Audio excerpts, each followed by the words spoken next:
ہمارے پاس پیشنٹس آتی ہیں بریسٹ لمپس کے ساتھ.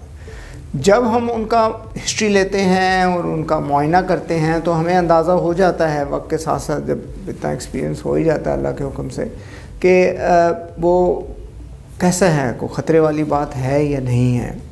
اگر وہ سخت ہو، جڑی ہوئی ہو، ہلے نہ، فلیٹ سی ہو اور اسکن پہ ڈمپلز بن گئے ہوں، یا پیچھے چیسٹ وال جو پٹھا ہے اس کے ساتھ چپک گئی ہو، اس کا سائز بڑا ہو، اور جلد کی رنگت بدل گئی ہو، وہاں کو زخم بن گیا ہو، نپل ریٹریکٹ کر گیا ہو، تو اس بات کی علامت ہے کہ اس کا سوئی والا ٹیسٹ لازمی ہے.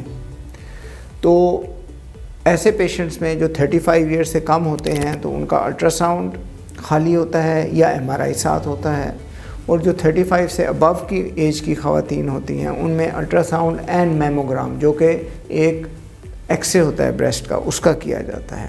پھر آج کل فائن نیڈل ایسپریشن کی جگہ جو پتلی نیڈل ہے اس کی جگہ موٹی نیڈل، کور بایوپسی کہتے ہیں یا ٹرو کٹ بایوپسی کہتے ہیں، وہ کی جاتی ہے. وہ لوکل اینستھیزیا میں کی جاتی ہے تو اس کی درد نہیں ہوتی، اور اس میں سے ایک چنک آف ٹیشو نکال لیتے ہیں اور پھر اس کا سٹیٹس مائکروسکوپ کے نیچے دیکھتے ہیں کہ خدا نخواستہ کینسر ہے یا نہیں ہے.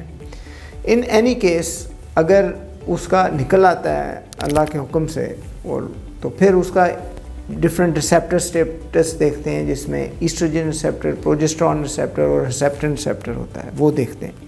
وہ اس کی پروگنوسس پہ ڈیپینڈ کرتا ہے کہ بعد میں اس کی تھیراپی جو چلنی ہے وہ ہارمونل تھیراپی وہ کیسی ہوگی.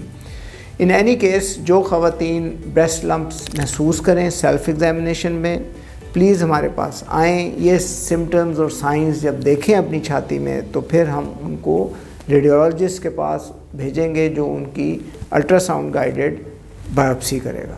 شکریہ.